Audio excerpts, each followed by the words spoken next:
Dizes que sou o futuro, não me desampares no presente. Dizes que sou a esperança da paz, não me induzas à guerra. Dizes que sou a promessa do bem, não me confies o mal. Dizes que sou a luz dos teus olhos, não me abandones às trevas. Não espero somente o teu pão, dá-me luz e entendimento. Não desejo tão só a festa do teu carinho. Suplico-te, amor, com que me eduques. Não te rogo apenas brinquedos.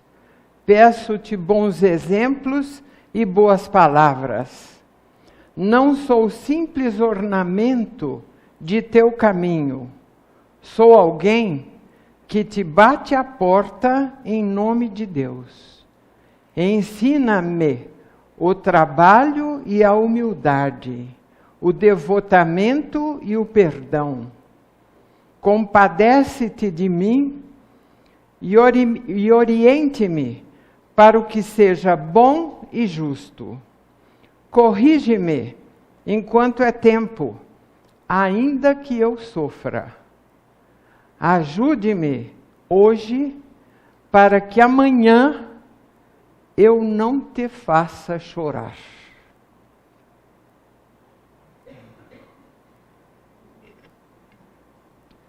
Em 1979, a Organização das Nações Unidas, a ONU, instituiu o Ano Internacional da Criança. Um ano todo de reflexões visando o seu bem-estar. Esse acontecimento tinha um objetivo: melhorar as condições de vida em todos os seus múltiplos aspectos desse pequeno ser que representava e continua representando o futuro do planeta e que iria formar a geração destinada a nos substituir. 40 anos são passados e o que vimos nesse período foi o agravamento da situação, pois, naquela época, o descaso não era tão grande como vemos hoje. Os prejuízos que alguns já apregoavam se nada se fizesse, já estão aí. E o quadro que se desdobra aos nossos olhos, envolvendo crianças e adolescentes no nosso país, infelizmente, é dos mais tristes. Em 1990, foi promulgada a lei, ou melhor, o Estatuto da Criança e do Adolescente, como um avanço nos cuidados que se deve ter com eles. É a lei esclarecendo o que pode ou não ser feito, o que é legal ou não, coibindo e esclarecendo.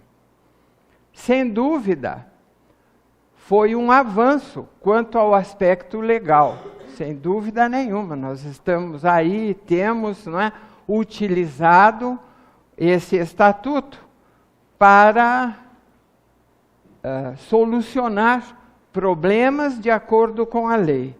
Então, quanto ao aspecto legal, sem dúvida que foi um avanço, mas o aspecto moral, na prática, ainda deixa muito a desejar. O Ano Internacional da Criança, bem como o Dia da Criança, que anualmente se repete, não trata apenas de uma homenagem vazia para a criança, ou de lhe oferecer um presente ou um doce. É assim que as pessoas costumam comemorar esse dia. Faz uma festinha, dá os docinhos lá para as crianças, né? e o ano inteiro, então, as coisas são bem diferentes.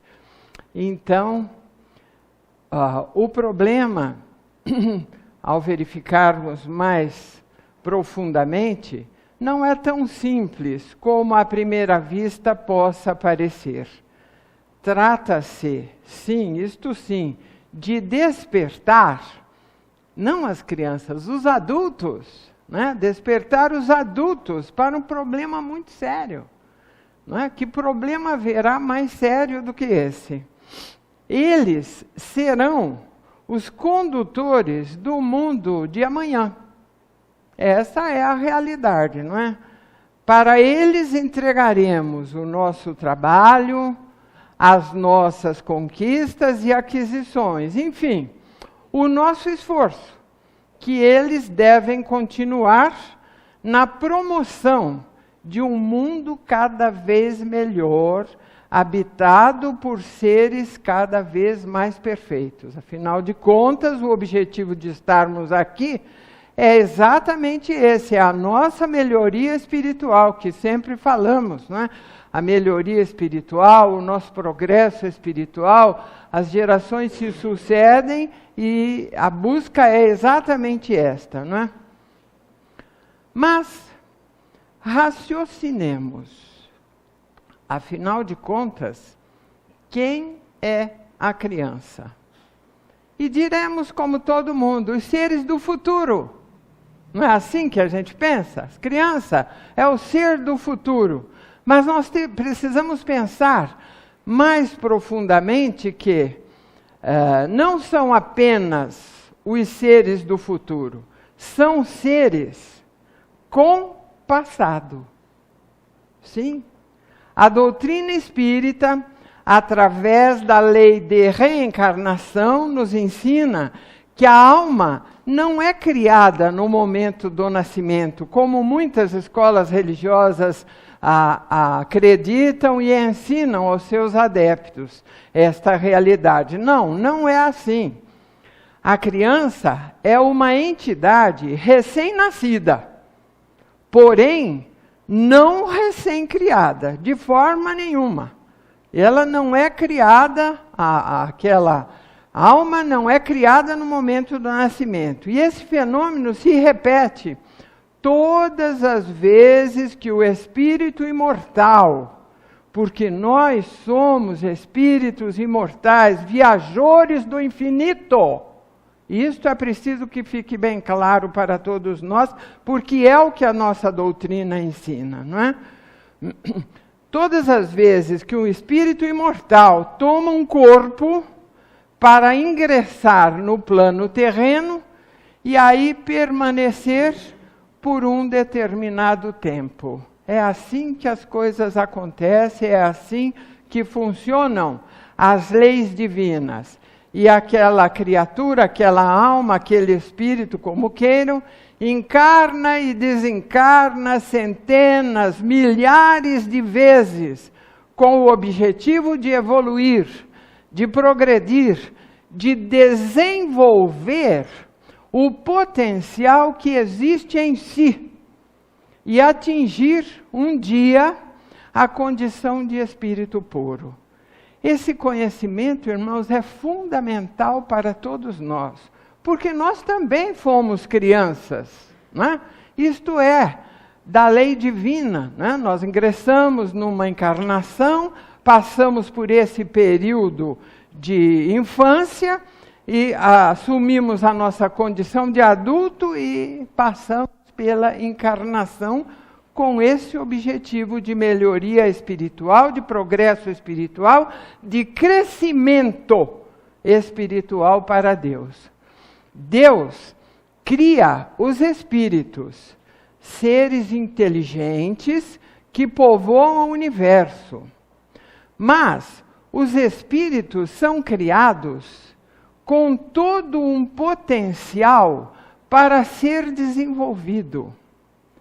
O objetivo da vida é a perfeição.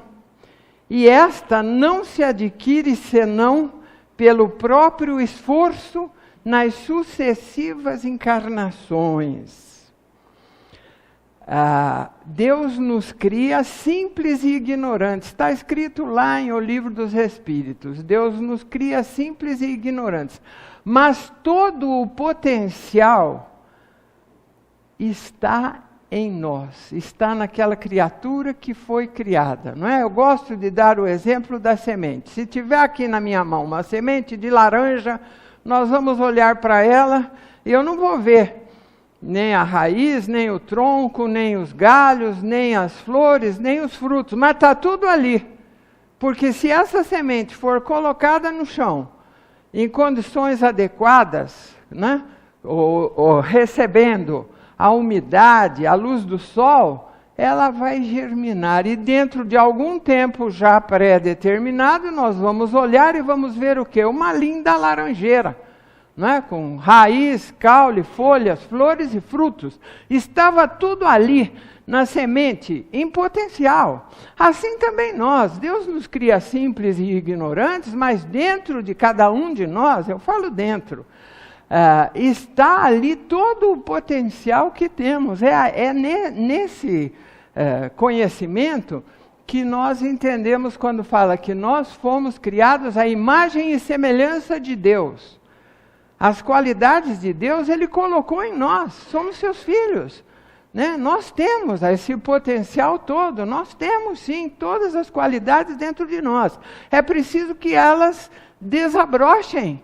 E quem as faz desabrochar somos nós. É um trabalho que nos compete, a cada um de nós. E este trabalho se fará ao longo das vidas sucessivas, das encarnações. A cada encarnação, o Espírito tem uma nova oportunidade de aprender coisas novas. Imagine se a gente poderia dominar todo o conhecimento e toda a moral em uma vida só. Impossível, não é? Não tem como, não é? Então, a cada encarnação, o Espírito tem essa oportunidade de aprender coisas novas, sempre. E também de reformular ideias que não sejam adequadas. Tem também a oportunidade de adquirir novos hábitos, de abandonar os hábitos antigos, velhos, inadequados, para adquirir hábitos novos, sem dúvida nenhuma, não é? Então, irmãos, vejam, nós, os espíritas, mais do que ninguém, devemos raciocinar sobre isso, porque, segundo a afirmação de Jesus, muito será pedido a quem muito foi dado. E com relação às crianças, não só às crianças, mas a tudo e todos, nós, através da abençoada doutrina, possuímos mais amplos esclarecimentos do que os nossos irmãos, que não pautam a sua vida pela doutrina espírita. Cada um tem a sua escola religiosa, e cada escola religiosa ensina aos seus adeptos as verdades que acha que são adequadas, né? Se nós falarmos para alguém de outra escola religiosa, que a gente não vive uma vez só, que nós vivemos múltiplas encarnações, vão no mínimo dizer que a gente está ficando louco, né? Mas nós sabemos a verdade que a doutrina espírita coloca para todos nós, né? Então, irmãos, de posse desses esclarecimentos, quando a gente sabe que é assim que funciona, né?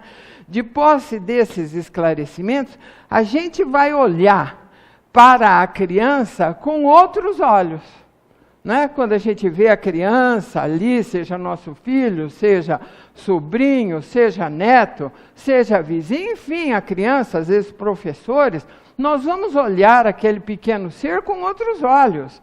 Não como olharíamos se a gente tivesse esses conhecimentos, como a maioria das pessoas tem. Nasceu, não é? Vai viver uma vida e vai morrer, vai para o céu, para o inferno, para o purgatório, sei lá para onde, não é?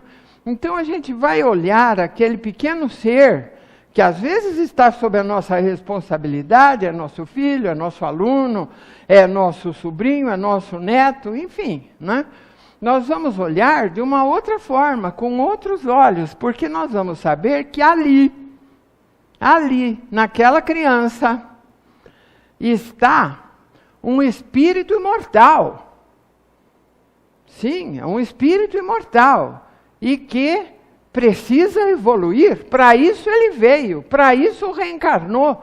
Não é? E passa por esse período da infância, não é? Começando uma nova encarnação de incríveis possibilidades. Não é? É que esse tipo de assistência, qual o tipo de assistência que nós precisamos proporcionar a essa criança? Quando a gente olha e fala, ali tem um espírito imortal que reencarnou e que precisa evoluir, e o que eu posso fazer por ele? Qual a minha colaboração? O que eu posso proporcionar a essa criança, principalmente quando é ali mais junto de nós, como filho, como neto, como sobrinho, enfim. Né? O que é que assistência eu vou lhe proporcionar para que esta criaturinha se desenvolva forte, sadia, emocionalmente equilibrada? Bom, a assistência mais imediata é a assistência às suas necessidades físicas, não é? Sem dúvida. Alimentação, vestuário, higiene, saúde, repouso também, moradia, aconchego e estabilidade emocional e psíquica, não é? Esta é a assistência mais imediata que nós não podemos deixar faltar a esse pequeno ser que não tem ainda as condições de conseguir tudo isto que ele necessita. Alguém tem que lhe proporcionar, não é verdade? Agora, essa é a mais imediata. A menos imediata, mas não menos importante, é a assistência espiritual, que se pode resumir numa palavra. Que palavra será essa, né? Educação. Educação, é esta a palavra. Pestalozzi, aquele grande pedagogo, né, que foi inclusive professor de Allan Kardec, dizia: educar é desenvolver progressivamente as faculdades espirituais do homem. Olha que definição extraordinária. Ele não era espírita, porque ele foi professor de Allan Kardec. E Allan Kardec codificou a doutrina depois de adulto, né? Mas Pestalozzi tinha um educandário e Allan Kardec foi educado nesse educandário em Verdun, na Suíça, né? Educar é desenvolver progressivamente as faculdades espirituais do homem. E alguém também disse com muita propriedade: o maior bem que se pode fazer a uma criatura é educá-la. Olha, que coisa extraordinária, né? O maior bem que se pode fazer a uma criatura, que não fala criança, a uma criatura, é educá-la. Porque a educação é um processo imenso, que não é só oferecido à criança, não é? Porque é pequena, então vamos educá-la. Não, é um processo para a vida toda, aliás, para muitas vidas. Né? É um processo extraordinário de progresso espiritual. Mas vamos a um acontecimento interessante. Licurgo, um célebre orador ateniense, foi convidado, certa vez, a fazer uma palestra sobre educação. Ele aceitou a incumbência, mas ele pediu 3 meses de prazo. Ele faria, mas só dali a 3 meses. Foi tudo acertado. No dia marcado, ele compareceu ao local da palestra, era um local aberto, um campo de relva, estavam todos ali ansiosos para ouvir a palavra desse orador sobre um assunto tão importante, educação. Isso lá na antiga Grécia, não é? Então, o que ele fez? Ele compareceu no dia marcado, trazendo 2 cães e 2 lebres. E aí, no início, ele soltou uma lebre. A lebre correu e logo atrás ele soltou o cão.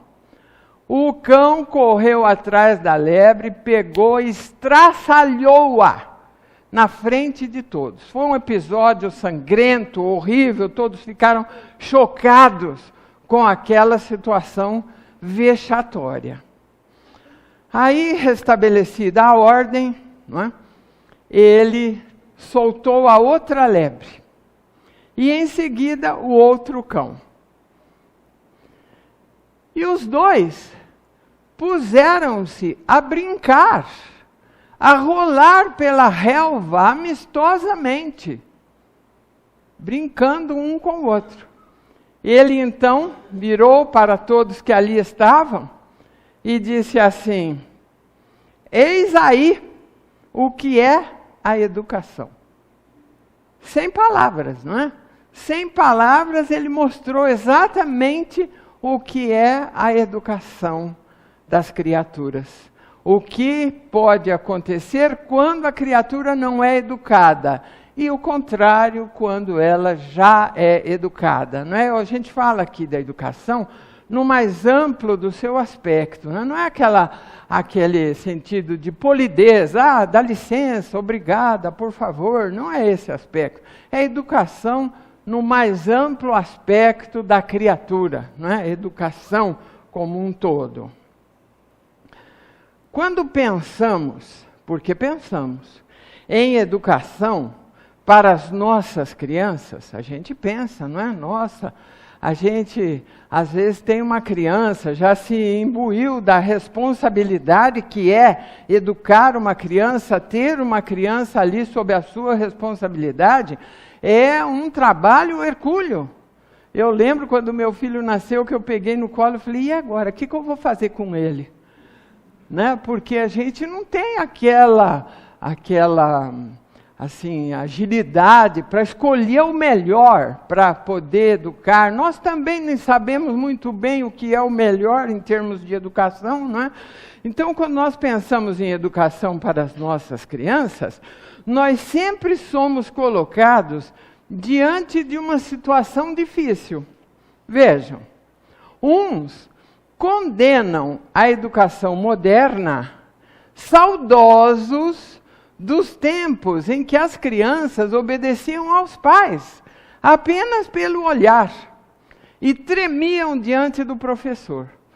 Ainda ontem, conversando com uma pessoa, um trabalhador, pedreiro, não é? Saiu a conversa e ele falou assim, o meu pai só olhava assim, a gente já entendia, já saía de fininho quando tinha visita em casa.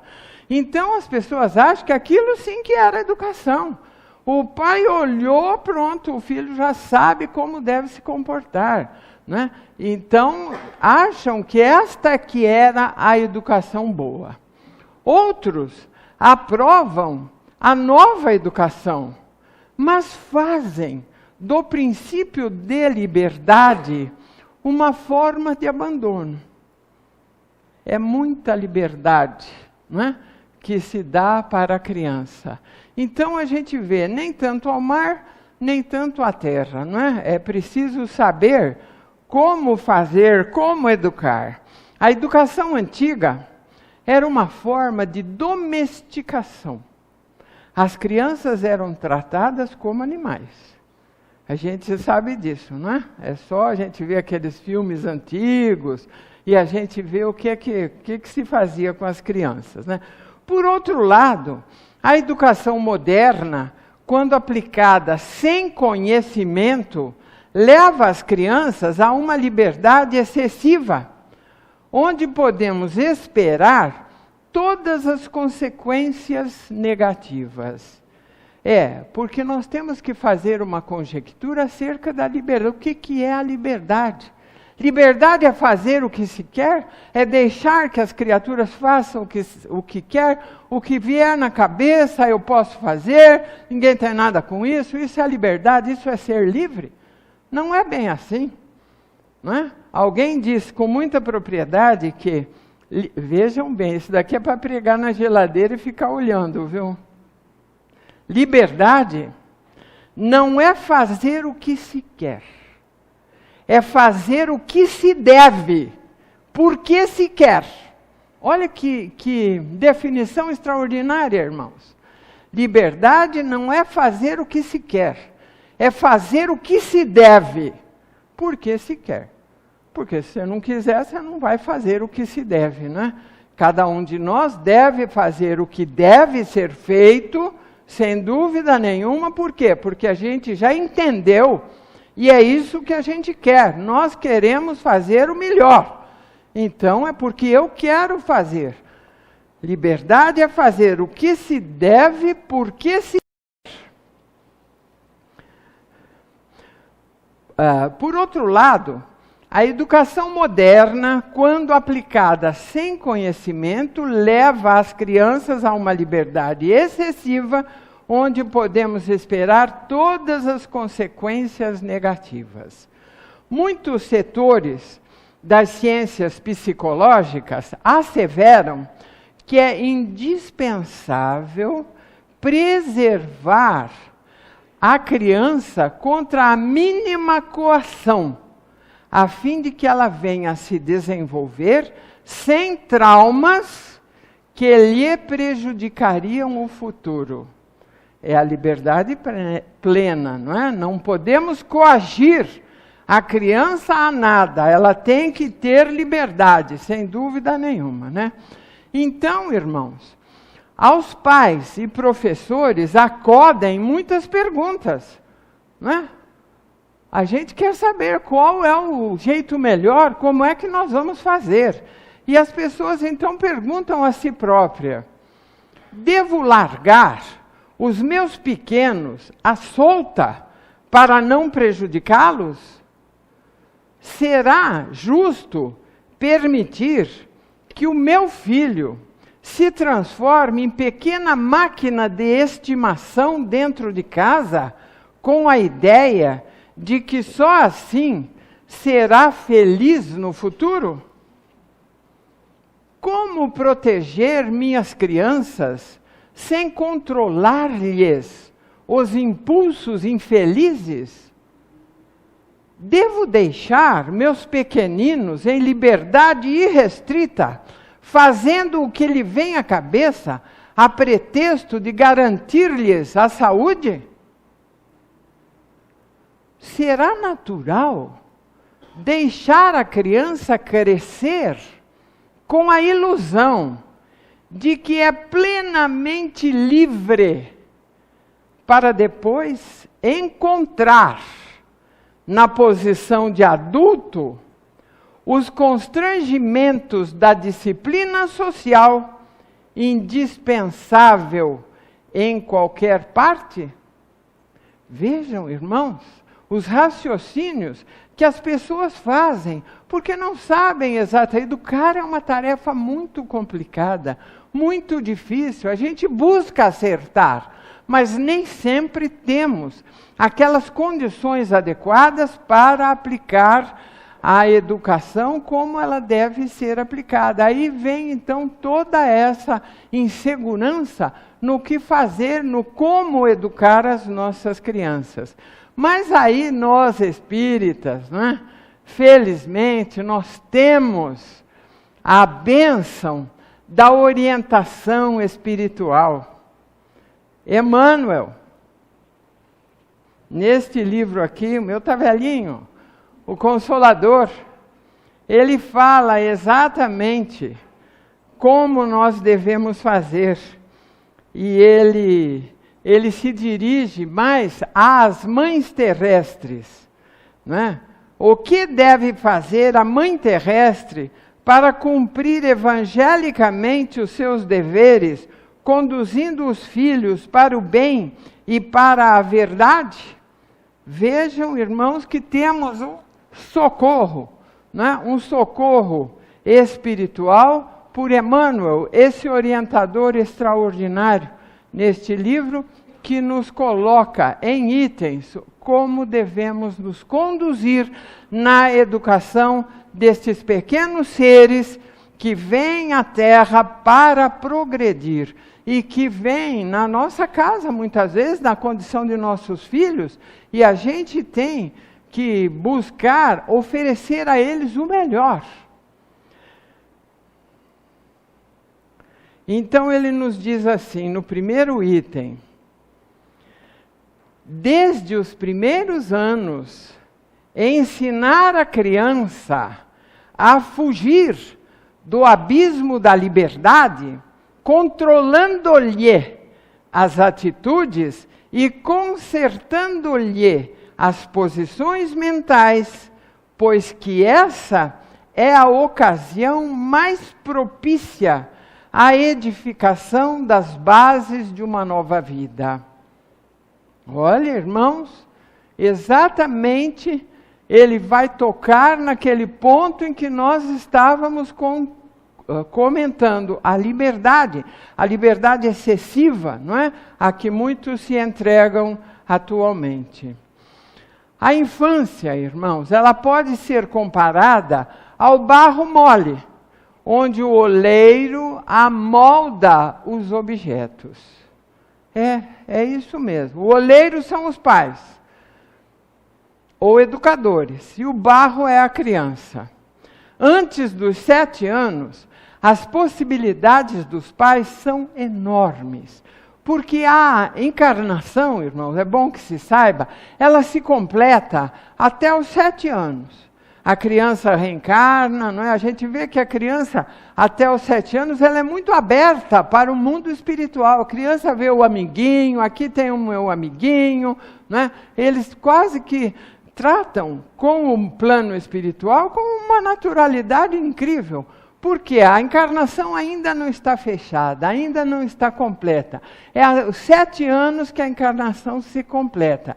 Então, por que existe esse período, né, que é um período extraordinário de grandes possibilidades para nós atuarmos sobre este espírito, a fim de poder oferecer-lhe o que há de melhor em termos de progresso espiritual.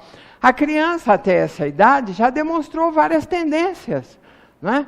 E nós vamos, se atentos e interessados, nós vamos estudando e podando as impropriedades, as tendências negativas que aquele espírito que tem um passado está apresentando. Porque, como eu disse, nós temos que olhar aquela criança com outros olhos. Ali está um espírito buscando uma nova oportunidade. Ele tem um passado com certeza de coisas boas ou más. Amou, foi amado, errou, acertou em muitas coisas, ele tem a bagagem dele. E quando ele entra para uma nova encarnação, ele entra sem dúvida numa luta, não é? Em que ele vai apresentar aquilo que ele já traz, as suas tendências, que podem ser modificadas. Porque se ele traz do passado tendências negativas, e ele recebe agora uma orientação correta, aconselhamento correto, tudo como deve ser, vai estabelecer-se nele aquela luta entre o bem e o mal, não é? E ele vai optar por uma nova postura, por novas atitudes, por novos comportamentos. Esses dias até na televisão, não me lembro porquê, qual foi o motivo, aparecem umas pessoas dizendo, eu cheguei em casa com um objeto e a minha mãe perguntou o que era aquilo. E eu falei que eu tinha pegado lá não sei onde. Ela me pegou e me levou lá para eu devolver aquele objeto. Agradeço a minha mãe isso que ela fez. Não é? E foi na propaganda vários casos assim. Porque é assim que tem que acontecer. A criança chega com um objeto que não é dela, a mãe fica quieta, o pai fica quieto. Não. Como é que você tem isso? Não, eu peguei lá não sei aonde. Seja um lápis, seja uma borracha, não importa o que é. Importa o ato. Né?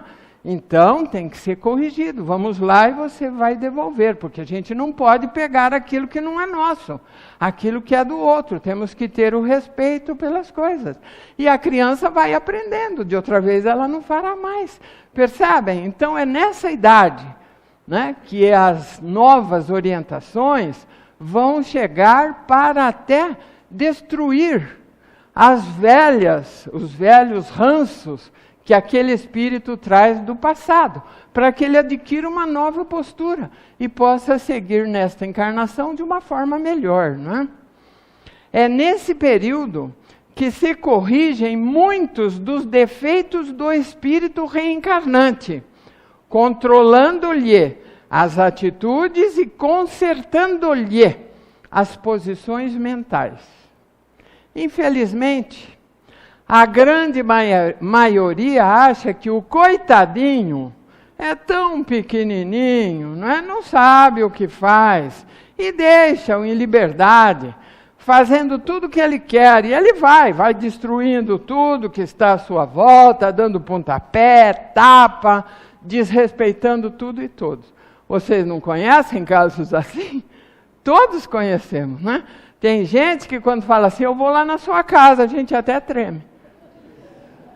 Porque sabe que o furacãozinho vai vir junto.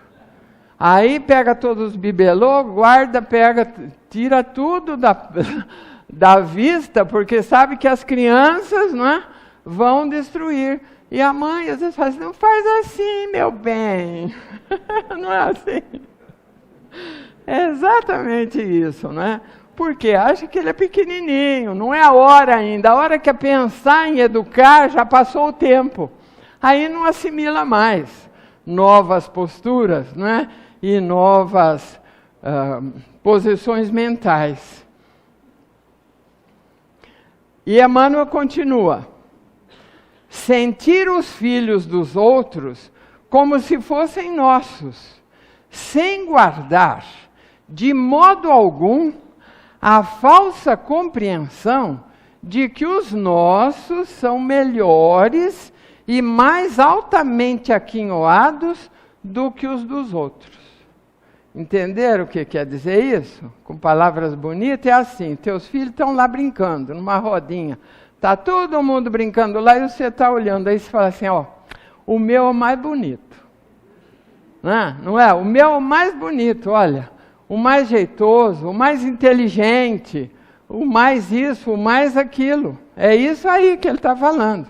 Sentir os filhos dos outros como se fossem nossos, sem guardar de modo algum a falsa compreensão de que os nossos são melhores e mais altamente aquinhoados que os dos outros.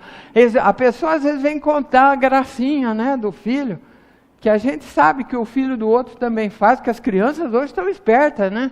Eu fico boba. Antigamente uma criança, por causa da minha idade, né? 81 anos, não é brincadeira, eu já vi muita coisa.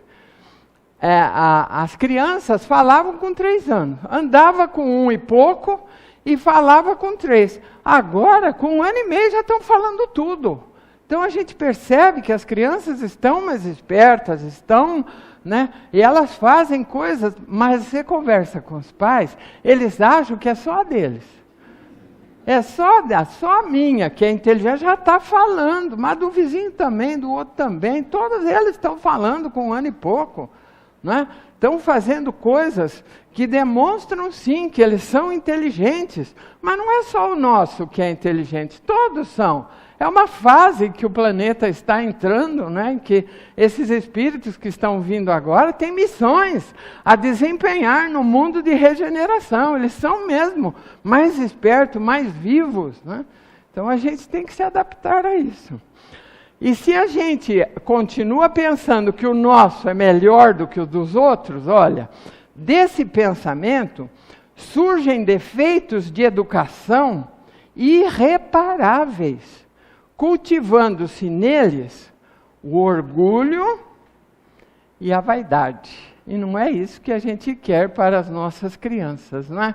Então nós mesmos é que somos os responsáveis por cultivar nas crianças essas imperfeições que a gente traz, né? E que chega aqui, ao invés de encontrar a barreira, encontra o alimento, né? E mais orgulho, e mais vaidade. Então fica difícil mesmo para a gente poder tirar os defeitos do passado. E Emmanuel continua. Cultivar e ensinar a tolerância mas não desdenhar a energia, quando necessária, no processo da educação, reconhecendo a heterogeneidade das tendências e a diversidade de temperamentos. Olha, irmãos, viram? Ele fala com todas as letras. Não desdenhar a energia, quando necessária. Ninguém vai ficar batendo nas crianças, não é isso. Mas temos que ser firmes, não é? É a energia que a gente precisa ter, o sim, sim, o não, não, para podermos educar as nossas crianças. Embora tenhamos que cultivar e ensinar a tolerância, mas às vezes é necessário. Não vai corrigir, temos a obrigação de corrigir e muitas vezes até com energia. Vendo que tem, né? Tem criança que é boazinha, um amor, você falou, ele já obedece, e o outro não. O outro não obedece, é ali firme, então tem que usar da energia. Não sou eu que estou dizendo, é o Emmanuel. Continuando, ele diz: ensinar aos filhos que todo trabalho é edificante, que todo trabalho edificante é divino, e que todo desperdício é falta grave. Aliás, isso não é só para criança, né? Para nós também, que eu também não sabia antes de ler isso aqui. Olha o desperdício, irmãos. Todo desperdício é falta grave. E quanto desperdício que a gente vê à nossa volta e que às vezes a gente também colabora para o desperdício, não é? Ensinar que todo trabalho edificante é divino, não importa, não é? Não importa qual é o trabalho mais simples. O trabalho daquele que recolhe o lixo é imprescindível, tem que ter o respeito de todas as criaturas, e por aí vai, não é? O trabalho é importantíssimo e precisa ser ensinado à criança, sem dúvida nenhuma. Pequenas tarefas que ela pode assumir dentro de casa para que passe a valorizar o trabalho como algo. O trabalho é uma bênção, é através dele que a gente progride. Como não ensiná-lo às nossas crianças? Mas a gente vai querer que eles façam alguma coisa quando tem lá 18 anos, às vezes até mais. A gente acha sempre que é cedo, não é? Vai fazendo e eles ficam lá sem fazer nada. Então, são posturas que precisamos adquirir. E principalmente essa do desperdício, a gente tem que parar e pensar. Não só ensinar eles, mas a gente utilizar também isso, hein? É Emmanuel que diz, todo desperdício é falta grave. Continuando. Ensinar-lhe o respeito pelo infortúnio alheio, porque a dor nos alcança a todos. E quando chegar a sua vez, possa ele ser amparado pela compreensão alheia. Então nós temos, não é, que ensinar às nossas crianças o respeito pelo infortúnio alheio, de todas as formas como esse respeito se expresse. O infortúnio alheio é assim muito grande, não é? É um leque de muitas opções, as pessoas deficientes, as pessoas enfermas, enfim, colaborar, né, criar situações para podermos ensinar aos nossos pequenos o respeito por essas situações, porque todos nós, em um momento ou outro, uns antes, outros depois, vamos ser assim envolvidos. Não, a dor vai chegar. A dor vai chegar, porque ela sempre chega. A dor é a grande mestra da vida. Se ela não chega na juventude, ela chega na madureza ou chega na velhice, ela sempre chega, porque ela tem sempre algo a nos ensinar. Então a dor, ela sempre alcança a todos, e nós temos que preparar as nossas crianças para isso, para que respeite a dor alheia, porque quando chegar a sua vez, porque chegará, ela tenha também a compreensão e o amparo das outras criaturas que estão à sua volta.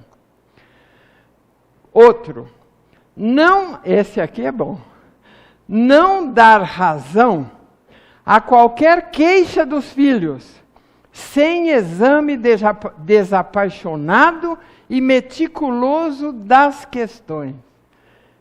Esse daqui é extraordinário. A gente que trabalhou como professora, naqueles tempos idos, né? Porque que eu estou aposentada já faz 30 anos. Então a gente trabalhou sempre na escola, no meio da escola. Você chamava a atenção de uma criança, no outro dia vinha a mãe saber o que ele tinha feito e aplicava um castigo àquela criança. E ela, a criança, respeitava o professor, respeitava a mãe, respeitava o lar e etc. e tal. Aí passou o tempo, eu ainda peguei esse tempo, que quando você fazia qualquer coisa, repreendia uma criança, vinha a mãe ou o pai que nem uma abelha tomar satisfação. Não vinha para apoiar a professora, não. Vinha para tomar satisfação e quando não raro, era interessante, naquele tempo já tinha uma Madalena, viu? Já tinha. 30 e tantos anos atrás. E falava assim, vou contar para o Madalena, né? E difamava a escola, as coisas todas. Então a gente tem que, antes, olha, não dar razão a qualquer queixa dos filhos. O filho chega em casa e queixa da professora, do vizinho, do parente, seja de quem for, os pais têm que não dar razão ao filho sem o exame desapaixonado e meticuloso da questão. Vai saber o que foi que aconteceu, onde está a verdade, houve um, houve outro, para poder consertar a situação. Não é ir dando sempre razão para o seu filho, porque é seu filho, não é? Então ele tem sempre razão. E vai tomando atitudes, às vezes, até atitudes sombrias, não é? Pode dar uma briga entre os adultos por causa, às vezes, das coisas das crianças. Outro, está terminando, gente. Procurar levantar sempre os seus sentimentos para Deus, de modo a que não estacionem na futilidade, nos prejuízos morais ou na vingança. É fundamental que temos que, sem dúvida, levantar os sentimentos da criança para Deus. É muito triste e hoje em dia a gente vê isso, não é? As crianças, a gente fala de criança abandonada, as que não têm lar, que vão para os orfanatos ou que estão na rua. Mas tem criança que tem lar, tem pai e mãe e está abandonada, porque os pais não se preocupam, não tem tempo para eles. Né? E temos sim que fazer com que as crianças tenham respeito por Deus, seja a religião que for, a religião da família, temos que transmitir às crianças esse respeito para Deus, né? De modo a que, se não forem educados da forma religiosa, na parte da educação moral, que é a mais importante, para que eles não estacionem na futilidade e nos prejuízos morais ou na vingança. Cortar tudo isso no nascedouro, sem dúvida nenhuma, não é? E por fim, ensinar aos filhos o respeito pelo lar, pela mesa das refeições, pelas roupas, pelas paredes, pelos objetos, pela natureza, pelos animais, pelos criados, pelas visitas, pelos vizinhos e por aí vai. O respeito, irmãos, é fundamental. E os pais têm que se preocupar com isso sim. Né? A criança tem que ter respeito pelas coisas que utiliza, respeito pela mesa das refeições, né? Respeito pelas paredes. Você vai em determinada casa, cada parede está toda rabiscada, toda. Não pode, tem que ter respeito pela natureza, pelos animais, pelos criados, pelas visitas, não é? Pelos vizinhos, por tudo isso. Nós temos que ensinar os filhos esse respeito. Mas, tem sempre que ter um mais, né?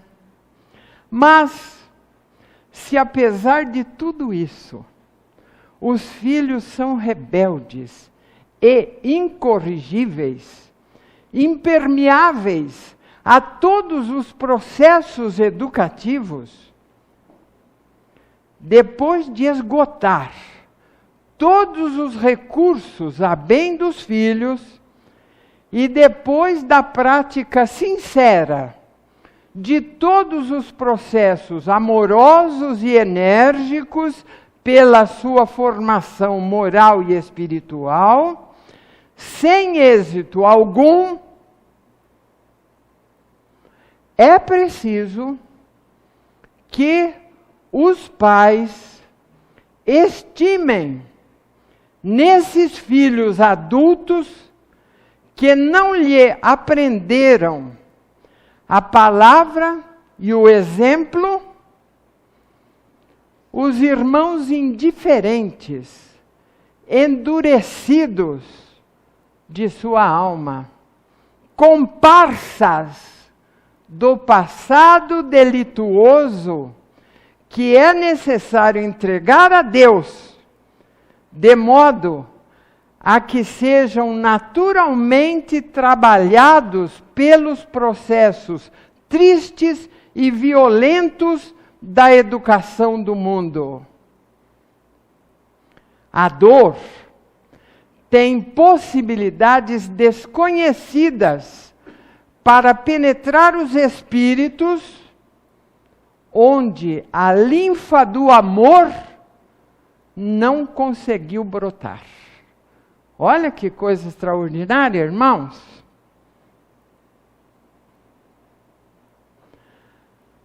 Sim, porque a família é a grande oportunidade que Deus tem de fazer com que se desmantelem, se desmanchem os ódios, os rancores, as amarguras. Então ele coloca as criaturas debaixo do mesmo teto. Não é? Normalmente, os filhos estão ali por alguma razão. Ninguém é filho de ninguém por acaso. A gente tem que pensar isso. É rebelde, é alguém que não aceita as minhas orientações. Tem uma razão lá atrás para isso. Não é? Então a gente tem que trabalhar, trabalhar e trabalhar para que essa situação se desfaça. Porque Deus se serve da família, principalmente do laço mãe e filho, pai e filho, para fazer com que os ódios terminem, se transformem em amor, até que chega aquela hora assim. Eu falo do meu irmão, do meu pai, ou sei lá que for, mas não admito que ninguém fale, porque a força do sangue é forte, né? Então os ódios vão se desfazendo, e tudo isso acontece no seio da família, quando um casal se casa e começa a receber os filhos. Uns são afins, outros são antagônicos, é normal. Toda família tem aqueles seres com os quais ela sente uma alegria enorme, não é? Os da própria família, e tem aquele que fala, fulano vai na festa, né?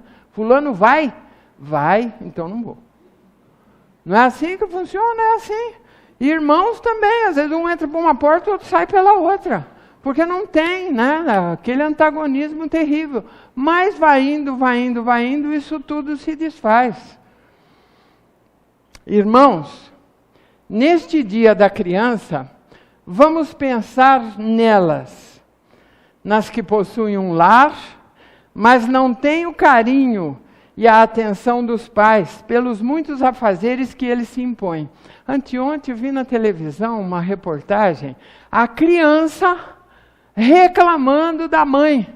Ela não me dá atenção, ela fica só no celular. Eu pergunto, ela nem liga.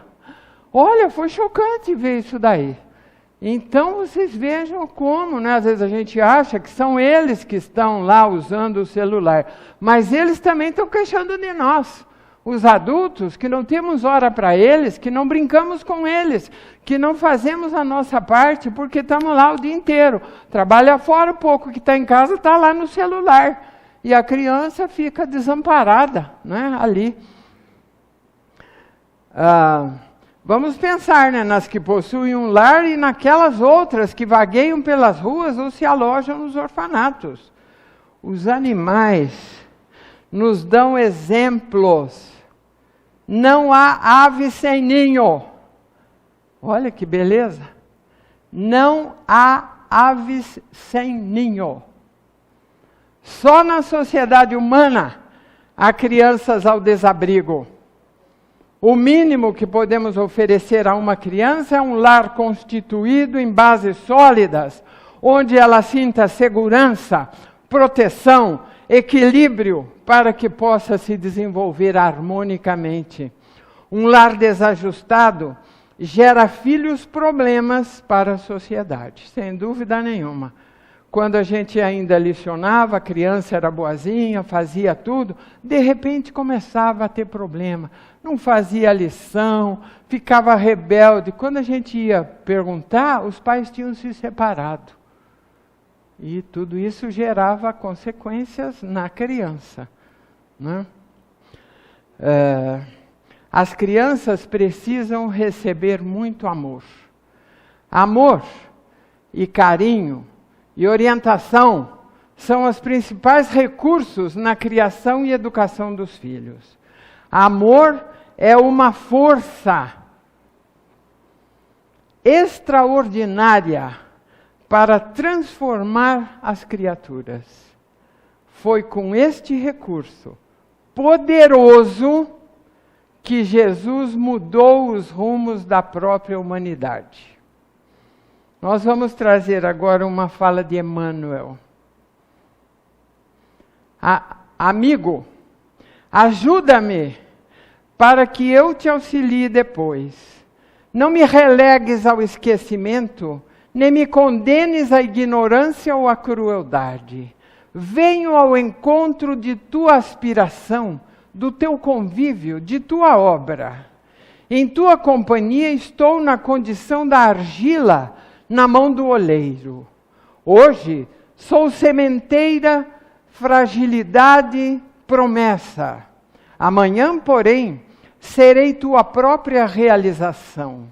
Corrige-me com amor, quando a sombra do erro envolve-me o caminho, para que a confiança não me abandone. Protege-me contra o mal. Ensina-me a descobrir o bem onde estiver. Não te afastes, não me afastes de Deus e ajuda-me a conservar o amor e o respeito que devo às pessoas, aos animais e às coisas que me cercam. Não me negues a tua boa vontade, o teu carinho, a tua paciência. Tenho tanta necessidade do teu coração, quanto a plantinha tenra precisa da água para prosperar e viver. Dá-me tua bondade e dar-te-ei cooperação. De ti depende que eu seja pior ou melhor amanhã. Que Jesus nos abençoe.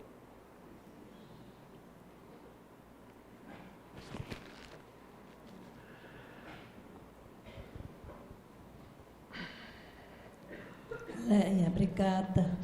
Eu que Foi agradeço. muito boa. Que Deus te abençoe sempre. Que assim seja.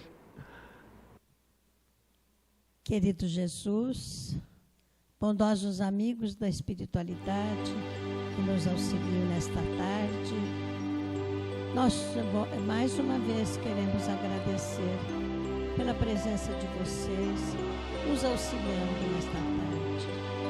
Querido Mestre, abençoe a cada um que aqui está, abençoando os nossos lares, nossos entes queridos, nossos familiares. Querido Mestre, que possamos seguir o nosso caminho de redenção através do conhecimento. O conhecimento nos liberta e nos ajuda a seguirmos em frente. Por isso é tão importante estarmos aqui nesta tarde, aprendendo lição tão preciosa. Nós somos muito gratos por essas oportunidades, por essa que nos acolhe com tanto amor e carinho. Nós somos muito gratos a essa equipe, como já agradecemos, que nos assiste todos os sábados, e a todas as equipes espirituais que velam por esta casa. Nós somos muito gratos a você, Mestre, pelo seu exemplo, pela sua paciência, pelo seu evangelho, por essa forma de conduta, que se seguirmos em frente, nós com certeza alcançaremos aquela luz do verdadeiro cristão que você espera de cada um de nós. Auxilia-nos, Mestre, neste intento, ajuda-nos a receber com amor, mesmo as tristezas, as dores e sofrimentos, que purificam os nossos espíritos, nos tornando também melhores. Como nós agradecemos por tudo isso, como nós agradecemos a Deus por essas oportunidades, pela vida, pela oportunidade de aprender, da inteligência, por tudo que nos deu, pelos talentos, com condições de desenvolvermos e melhorarmos cada um. Como agradecemos a Deus por esta casa, que nos acolhe com carinho, como já dissemos. Somos muito gratas, sim, e gostaríamos de externar a nossa gratidão a Deus, dizendo a Ele com muito amor e carinho tudo que nos vai no coração através da prece. Agradecemos a Jesus mais uma vez, que está sempre conosco, nos auxiliando, nos conduzindo, nos levando em frente ao nosso caminho evolutivo. Por isso, agora reunidos a equipe espiritual, pedimos a Jesus que leve a Deus esta prece que fazemos a Deus. Pai nosso que estais no céu, santificado seja o vosso nome. Venha a nós o vosso reino, seja feita a vossa vontade, assim na terra como no céu. Pão nosso de cada dia nos dai hoje, perdoai as nossas dívidas, assim como nós perdoamos aos nossos devedores. E não nos deixeis cair em tentação, mas livrai-nos de todo o mal. Que assim seja. Bondoso Mestre, que retornemos refeitos para os nossos lares, que possamos levar conosco tudo isso que falamos, que possamos levar conosco a sua paz, que essa paz nos acompanhe e que saibamos usá-la e distribuí-la na medida das necessidades. Sê conosco, Mestre, agora e sempre. Que assim seja.